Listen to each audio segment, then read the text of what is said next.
네, 시장의 흐름을 꿰뚫는 핵심 바로 왜라는 질문입니다. 종목에는 이유 없는 상승도 하락도 없습니다. 냉철한 분석과 집요한 질문으로 시장의 본질을 파헤칩니다. 숫자 너머의 흐름을 지금부터 짚어봅니다. 궁금한 종목 Y 오늘 함께할 분들 소개하겠습니다. 자, 오늘부터는 뉴페이스들과 함께합니다. ES플래닛 허반석 수석팀장, 장인투자클럽 이창대 대표와 함께하겠습니다. 반갑습니다, 두 분. 네, 반갑습니다. 안녕하세요. 네. 다른 코너에서 저와 함께 호흡을 맞췄는데 제가 또 궁금한 종목 Y와도 너무나도 잘 어울리실 것 같아서 저희가 이렇게 직접 스카웃을 해서 함께 이야기를 좀 나눠보도록 하겠습니다. 자, 두 분과는 뭐 다양한 이야기를 나누고 싶은데 사실 시장 이야기를 해야 두 분의 본가, 이 진가가 나오기 때문에 바로 좀 주제로 들어가 보도록 하겠습니다. 자, 궁금한 종목 Y 오늘의 첫 번째 주제 공개해 주시죠. 자, 이제 민생 진통제라고 하는 이 지역화폐 관련주들이 계속해서 올라가고 있습니다. 오늘도 이 신정부 이재명 대통령 정책과 관련된 종목들이 다양하게 시장에서 올라갔습니다. 저출산, 행정수도 이전, 남북경협, 지역화폐가 연속성을 보이면서 올라간 모습인데요.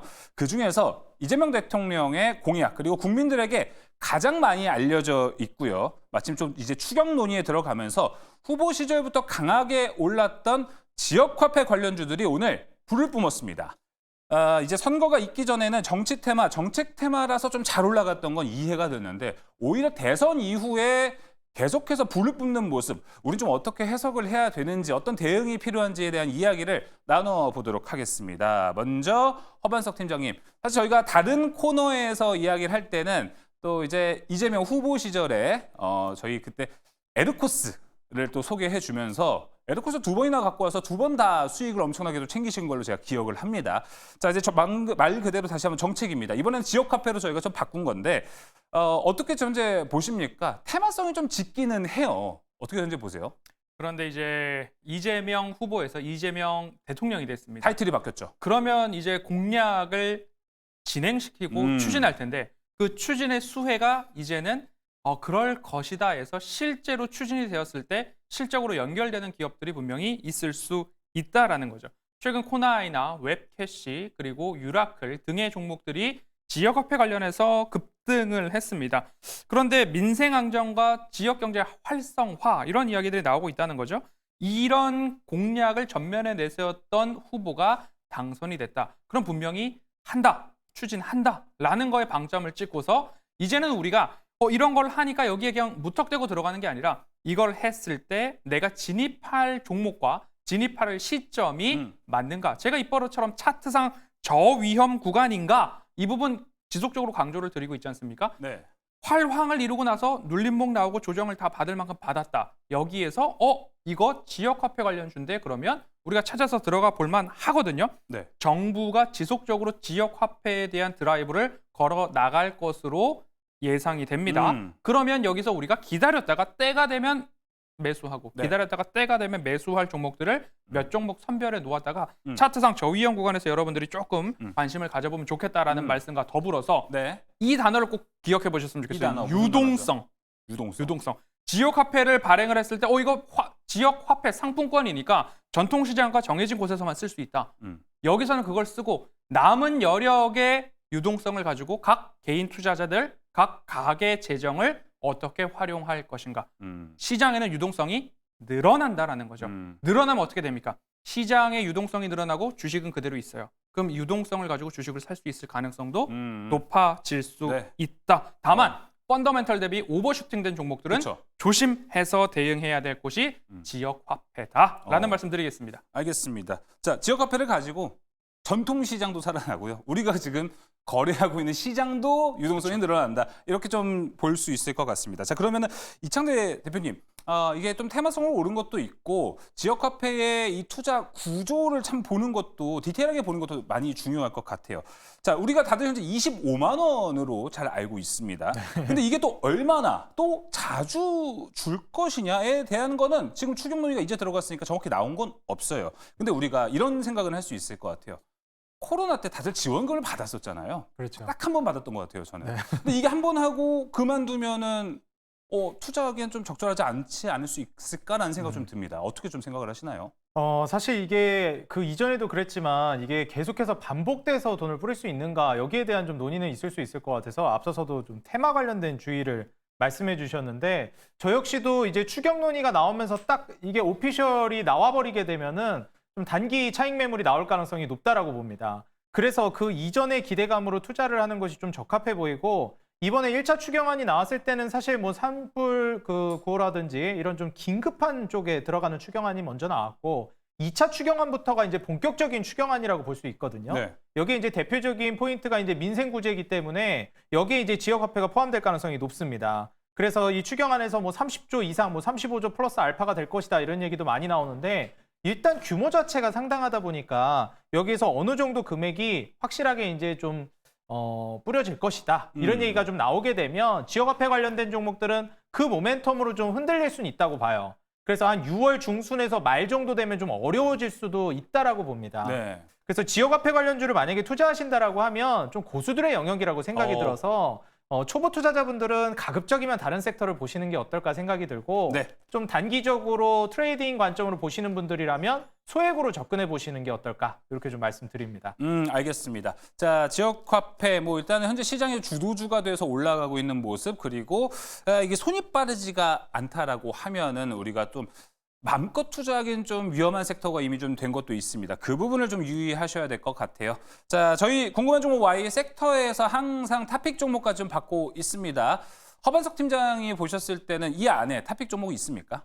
너무 많이 올랐기 때문에 앞서서도 말씀 주셨듯이 조금 조심해야 되고 고점에서 추경 배수는 하지 마시되 그렇죠. 그래도 소액으로 트레이딩 할 만한 종목을 찾아봤습니다. 뭐가 있을까요? 엑셈이라는 종목을 가지고 왔는데요. 요건 좀 생소하네요. 그렇습니다. 오. 다들 이제 뭐 코나이, 웹캐시, 그다음에 그쵸. 유라클, 뭐 쿠콘. 갤럭시아 그룹, 쿠콘. 네, 쿠콘 이런 종목들 이야기를 하는데 너무 많이 올랐기 때문에 덜컥 여기서 제가 방송에서 말씀을 드렸다가 차익 매물이 쏟아졌을 때 대응을 못 하시면 안 되기 때문에 엑셈을 좀 분류를 해봤습니다. 네. 엑셈 같은 경우에는 경기도 지역 경제 빅데이터 사업을 수주했던 경력이 있습니다. 그럼 빅데이터 경기도 경제, 빅데이터. 그럼 경기도에서 지역화폐를 발행했을 때 그 지역화폐가 어떻게 유통이 되고 지역 경제에 어떻게 영향을 미쳤는가에 대한 빅데이터 경제 흐름 최적화 역할을 수행했는데 그렇기 때문에 우리가 저쪽 지역화폐와 관련된 종목 후순위에 엑셈까지도 좀 볼 수 있습니다. 제가 늘 말씀드리죠. 차트상 저위험 구간에서 매수하셔야 된다라고 말씀을 드리는데요. 이렇게 추세 저점에다 동그라미를 찍고 최근에도 이 저점에서 반등하는 흐름들이 나타나고 있고요. 그럼 여기에서 우리가 평행한 선을 가지고 위로 이렇게 올려보면 저항선들이 나오게 됩니다. 그럼 네. 이 저항선들에서는 우리가 매도를 고려해 볼 수 있다. 그러면 여기서 되돌림, 다시 저점, 여기서 돌파하게 되면 위로 올라가는 경우거든요. 네. 근데 차트를 넓게 열어놓고 봤을 때에는 아직까지 상단은 열려 있더라. 다른 종목들 신고가 갈 때 엑셈은 아직 신고가가 아니다라는 부분을 감안해 보시고 대응을 한번 해보시면 어떨까라는 말씀을 드리면서 매수가는 2,250원 아래에서 접근해 보시고요. 목표가는 2,400원, 손절가 2,090원 말씀드리겠습니다. 네, 일단 가격 전략까지 살펴봤습니다. 엑셈 생소한 종목이지만 지역화폐 관련주입니다. 차트를 봐도 이 대장주들의 움직임하고는 좀 다릅니다. 저위험 구간이 좀 보이기도 하는데 잘 참고해 보시면 좋을 것 같고요. 이창대 대표님은 어떻게 좀 보고 계십니까? 그래도 여기서 고를 만한 종목 좀 있다고 보세요? 저는 이제 조금 투자 성향이 다르기는 한데 달라요. 예, 저는 아예 그냥 공격적으로 할 거면 제대로 공격적으로 하는 게 맞다고 봐서 할 거면 네, 그래서 네. 투자를 좀 이제 소액으로 접근하는 게 중요하다고 보는데 리스크 관리를 하실 거면 금액으로 조절하는 게 맞을 것 같습니다. 섹터 자체는 어차피 위험하기 때문에 떨어지면 뭐 대부분 이제 무너질 거예요. 근데 이제 올라가는 거를 우리는 노리고 들어가는 거니까 투자를 고려하시는 분들이라면 빨리 빠져나올 생각을 가지고 소액으로 접근하되 저는 코나이를 보는 게 맞다고 봅니다. 그래서 지금 현 시점에서 지역화폐 결제 플랫폼 수혜를 좀 기대해 볼 수 있는 기업이기 때문에 지역화폐가 이제 본격적으로 정책으로 진행이 되게 되면 결제 플랫폼 관련된 코나이가 가장 대장격으로 이미 움직이고 있고 그 이후에도 수혜를 받아서 올라간다면 가장 대장격으로 급등할 거라고 봅니다. 단기 급등이 이미 나왔기 때문에 뭐 이로 인한 이제 기술적 조정이 나올 수 있다고 봐요. 그래서 그때 이제 좀 소액 매수 접근을 해서 하는 방법도 있겠지만 사실 이게 지금 테마성으로 움직이기 때문에 눌림이 나올지 여부도 좀 모호하고 그리고 눌림이 나왔을 때 투자를 한다라고 해서 그게 좀 반등을 해줄 거라는 기대감도 좀 약하기는 합니다. 그런 관점에서 제가 이제 소액 접근을 말씀드린 것이고 지금 관점에서는 한 8만 원 정도까지 짧게 이제 노려보시고 손절가는 이제 5만 원을 제시하는데 만약에 이제 추후에 추가적인 슈팅을 노려보신다라고 하면 5만 원 지지 라인을 받치면서 재반등을 주면 그때 이제 제대로 공략을 노려보시는 게 좋을 것 같고요. 예. 지금은 좀 소액으로만 보시는 게 좋을 것 같습니다. 알겠습니다. 자, 그러니까 뭐 두 분의 택픽 전략까지 모두 좀 들어봤습니다. 여기 짧게만 추가 질문 한번 해보고 싶습니다. 이 지역 카페가 어떻게 보면은 좀 이재명 대통령의 공약 중에 1번일 수 있어요. 테마성으로 가장 많이 올라갔던 거. 이 순번으로 본다면 지금은 뭐 지역 카페가 가장 많이 올라갔고, 근데 오늘 뭐 남북 경협 올라갔고요. 이제 행정수도 이전, 뭐 저출산 다양한 테마들도 같이 올라갔습니다. 그것까지 포함해서 그래도 지역 카페가 가장 나은지, 아니면 혹시 제가 말씀드렸던 것 중에 다른 옵션이 있는지 일단 궁금합니다. 섹터까지만 들어볼게요. 허반석 팀장님은 있나요? 저는 다른 옵션을 보셔도 좋을 것 같습니다. 오, 알겠습니다. 네. 그 옵션 얘기만 해주시죠. AI AI로? 예. 오, 알겠습니다. 그리고 이창대 대표님은요? 저도 이제 AI가 먼저 갈 것 같기는 오, 한데요. 예. 행정수도 이전도 좀 눈여겨보시는 게 괜찮을 것 같습니다. 네, 알겠습니다. 행정수도 이전도, 그리고 두 분 다 입을 모아서 AI에 대한 이야기까지 했습니다. 제가 오늘 주제를 좀 잘못 골라지 않았나라고 생각이 좀 듭니다. 자, 첫 번째 궁금한 종목 Y는 여기서 마무리하고요. 두 번째로 넘어가 보겠습니다. 두 번째 궁금한 종목 Y 열어주시죠.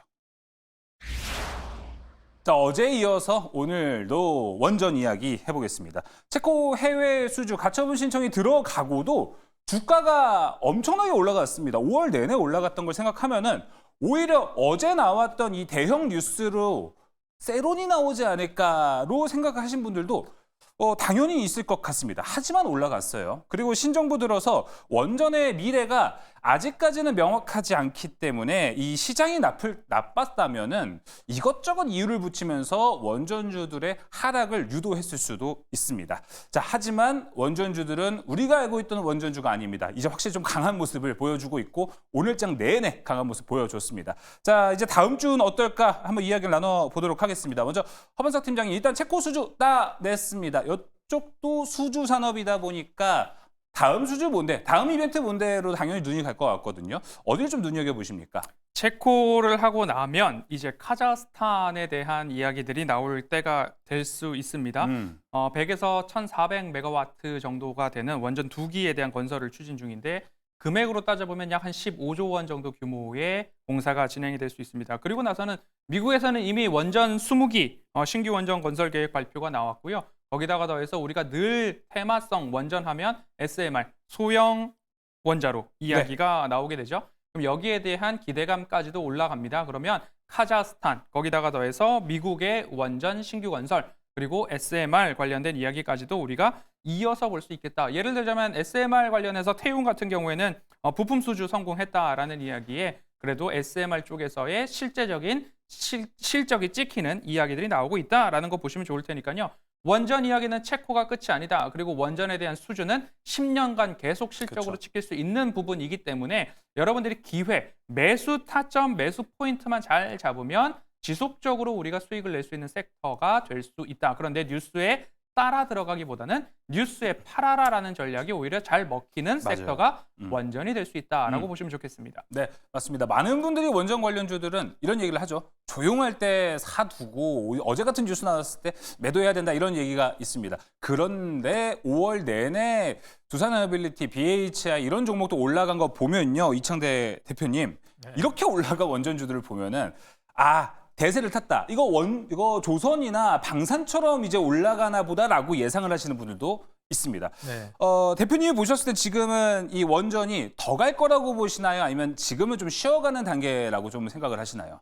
앞으로. 이제 결국 뭐 단기적인 모멘텀까지 예측하기는 좀 쉽지는 않을 것 그렇죠. 같은데요. 네. 저는 이제 장기적으로 봤을 때는 충분히 더 간다고 봅니다.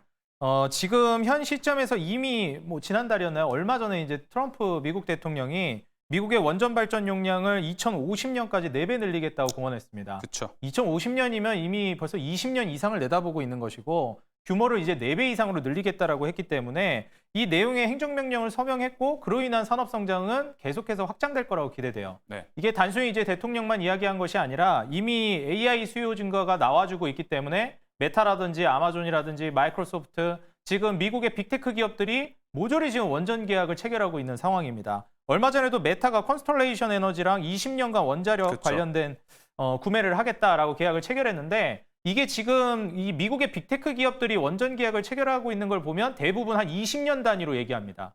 그러니까 제가 2019년, 20년 당시부터 조선은 한 10년 정도 올라갈 것이다 말씀드렸는데 네. 이게 터무니없는 얘기가 아니라 보통 조선이라는 이런 중후장대 산업들, 사이클이 긴 산업이기 때문에 떨어질 때도 엄청 오래 떨어지는데 올라갈 때도 엄청 오래 갑니다. 사이클 자체가 길어요. 그래서 사실 조선에 대해서 안 좋은 기억 가지고 있는 분들은 학을 떼셨었는데 그쵸. 한번 상승 사이클 타니까 어떻게 됐죠? 뭐 지금 쉴 새 없이 날아갑니다. 끝났다 싶었는데도 가요. 근데 원전은 제가 조선 다음으로 다음 10년을 준비할 만한 섹터라고 봅니다. 그래서 이번에 과연 이제 이재명 대통령이 아무래도 원전보다는 친환경 쪽에 조금 더 무게 중심을 두고 있는 맞아요. 에너지 믹스를 이야기하기 때문에 어느 정도 세론이 나오지 않을까에 대한 우려도 있긴 했어요. 네. 근데 사실 탈원전에 대한 우려를 우리가 생각해 보면 그럴 가능성은 매우 낮다고 봅니다. 왜냐면은 이미 우리가 이제 문재인 정권 때 민주당을 생각하니까 탈원전을 하지 않을까 생각을 하시는데 그때는 우리나라만 하지 않았고 다른 나라들도 탈원전을 했어요. 독일도 했죠. 그때. 그렇죠. 근데 지금은 이제 탈원전 1호 국가도 다시 이제 원전을 되돌리는 흐름입니다. 그러니까 그때랑은 상황이 많이 달라졌고 네. 지금 현 시점에서는 탈원전을 하기에는 어려울 것이다. 혹시나 조정이 나오면 기회로 보시는 게 좋겠다. 저는 말씀드립니다. 알겠습니다. 더 간다. 지켜보자 관점. 장기적으로 본다라고 하면은 이제 원전도 사이클을 탈 것이다. 우리가 탈원전에 대한 우려는 이제 지난 문재인 정권 때와는 좀 많이 달라졌다. 세계적 트렌드가 이제 원전이 되어가고 있기 때문에 우리나라도 거기에 좀 발에 맞춰갈 수도 있다라는 기대감 좀 볼 수 있을 것 같아요. 자, 그럼 허반석 팀장님한테도 같은 질문을 좀 단답으로 물어보겠습니다. 자, 원전 어떻게 보세요? 더 갈 것 같으세요? 지켜보자입니까? 더 갑니다. 더 갑니다. 네. 자, 그러면 아까 이제 이창대 대표가 얘기했던 거 똑같습니다. 이재명 대통령의 에너지 믹스는 원전주들이 달려가는데 그래도 발목을 잡진 않을까요?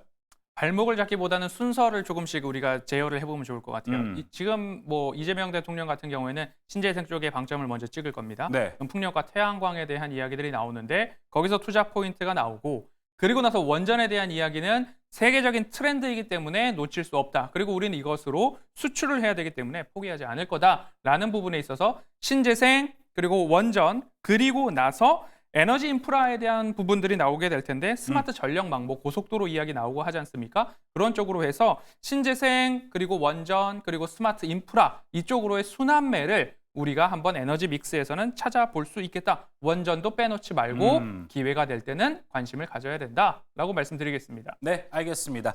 자, 우리 원전을 둘러싼 뭐 우려 포인트, 기대 포인트 모두 다 이야기를 나눠봤습니다. 다시 한번 더 종목으로 우리가 귀결을 시켜봐야겠죠. 이번에는 이창대 대표가 종목을 먼저 얘기해 주시면 좋을 것 같습니다. 대표님, 종목 얘기해 주시죠. 네, 앞서서도 이제 태웅 기업을 말씀해 주셨는데 네. 제가 오늘 준비해온 기업은 이제 태웅이라는 기업입니다. 그래서 이제 전방 시장이 아무래도 먼저 치고 나갔기 때문에 그 이후에 태웅 역시도 따라서 올라갈 가능성이 높다라고 보여져요. 그래서 전방 시장에 이제 단조품 수요 증가가 이제 나오고 있기 때문에 거기에 따른 이제 공급 부족이 두드러지고 있는 시점이고요. 2월에 이제 캐나다에서도 SMR용 단조 부품 공급 계약이 체결됐기 때문에 이로 인한 이제 포트폴리오 확장이 이루어질 거라고 봅니다. 그래서 목표가는 지금 현 시점에서 한 33,000원 정도 잡아보시면 괜찮을 것 같고요. 단기적으로는. 그리고 이제 손절 라인은 2만 원을 이탈하지 않는다라고 하면 쭉 이제 홀딩해서 가져가 보셔도 좋을 것 같습니다. 알겠습니다. 자, 앞서 이제 허반석 팀장이 이야기했었던 태웅이 오히려 이창대 대표의 탑픽 종목이었고, 그러면 허반석 팀장님도 태웅인가요? 아닙니다. 저는 한전 기술을 가지고 왔습니다. 원전 설계 전문 기업이고요. 앞으로 이제 제가 10년 이상 실적이 찍힐 수 있다라고 말씀을 드렸기 때문에 내려오면 사시고 돌파할 때까지 기다려 보시는 전략도 나쁘지 않을 것 같습니다. 앞으로 체코의 4개, 4기, 그리고 UAE의 5호기, 6호기, 그리고 네덜란드 2호기 수주 가능성이 높은 상황이기 때문에 조정이 나오면 사시고 보유자분들은 박스권 돌파를 좀 보시면 좋을 것 같은데요. 차트 잠깐 보시면 추세 저점에서 박스권 하단에서 반등 나오고요. 그리고 박스권 상단에서는 저항이 나오는 모습들이 나타났는데 지금 박스권 상단에서 같이 이렇게 윗꼬리를 달기는 했는데 길게 조금 열어놓고 보면 박스권을 돌파할 수 있는 여건들이 마련되고 있지 않은가 이렇게 좀 보시면 좋을 것 같습니다. 저는 매수가는 73,500원 아래에서 목표가는 1차적으로 8만 원, 손절가는 62,000원 말씀드리겠습니다. 네. 자, 원전에서도 탑픽 종목 모두 들어봤습니다. 자, 이제 세 번째 궁금한 종목 Y로 넘어가 보겠습니다. 세 번째 주제 열어주시죠. 네, 일단은 이 신정부 들어서 하나하나씩 바뀌어가는 것들을 우리가 좀 잘 체크해야 될 것 같아요. 그래서 오늘 세 번째는 이걸로 좀 준비를 했습니다. 이제 여당이 된 더불어민주당이 야당 시절보다 더 강한 상법 개정안을 추진합니다. 여대 야소가 된 현재 그 어느 때보다 지금 개정이 될 가능성이 상당히 높습니다. 그래서 이미 대선 전부터 지주사들이 지배구조 개편과 함께 이 가능성과 함께 종목들이 움직이기 시작했고요. 오늘은요. 보험업법 개정, 이른바 삼성생명법도 함께 통과될 수 있다는 가능성이 올라가면서 삼성그룹주들도 시세가 나왔습니다. 자, 여기에 대한 이야기를 제가 나눠볼 텐데요. 허변석 팀장님, 상법 개정 드라이브가 그 어느 때보다 좀 강합니다. 그래서 이전에 대선 전에 지주사, 증권사들이 이렇게 올랐구나라고도 이제 지금 생각해보면 다 해석이 되는데 앞으로 좀 더 갈까요? 더 갈 수 있다라고 봅니다. 우리나라 이제 PBR 0.83배 지수 저점에서 굳이 매도할 필요는 없습니다라고 말씀을 드렸었는데 이제 0.9배 이상으로 올라온 상황인데 여기서 추가적인 상승이 나타나고 있죠. 유동성 좀 말씀을 드렸고요. 특히 이제 삼성생명 그리고 삼성전자, 삼성그룹들 어떻게 할 것인가가 네. 조금 더 나오고 있지 않습니까? 유동성이 많아지면 당연히 올라갈 것들은 올라간다. 네. 상법 개정 영향 받을 수 있다. 네. 보시죠. 알겠습니다. 같은 질문을 그럼 이창대 대표님한테도 한번 해보도록 하겠습니다. 지주사, 증권사 상승 랠리는 좀 지속될 거라고 보세요?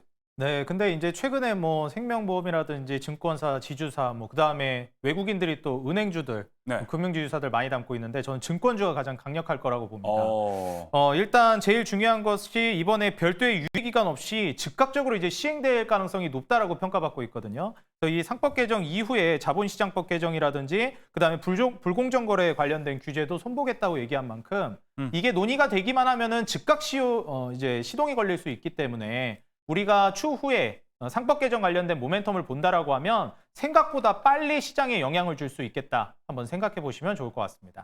네, 알겠습니다. 증권주에 대한 여러 가지 강조 포인트 해주고 계십니다. 자, 그럼 이제 두 번째로 넘어가서 질문은요.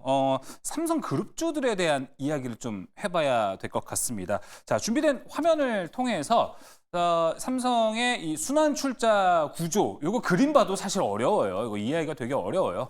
지금 지배구조 형태 이렇게 되어 있는데 이재용 회장이 삼성전자를 갖고 있는 지분 자체는 그렇게 많지가 않습니다. 삼성생명으로 10%대에서 갖고 있고 삼성물산을 통해서 갖고 있고 삼성전자는 5% 정도를 갖고 있습니다. 근데 문제는 지금 저 보험업법 개정이 통과가 되면요. 삼성생명이 갖고 있는 삼성전자의 초과 지분 대략 한 18조에서 20조 정도가 되는데 그거를 뱉어내야 됩니다. 근데 그 뱉어내는 게 시장으로 나오면 삼성 입장에서 엄청 큰일이 나는 거고요. 그걸 아마 삼성물산이 좀 받아낼 가능성이 높습니다. 그러면 현금이 일단 확보되기 때문에 삼성생명이 오늘 올랐다. 우리는 좀 이렇게 이해를 할 수 있을 것 같은데 삼성물산도 올라가고 삼성생명도 올라가고요.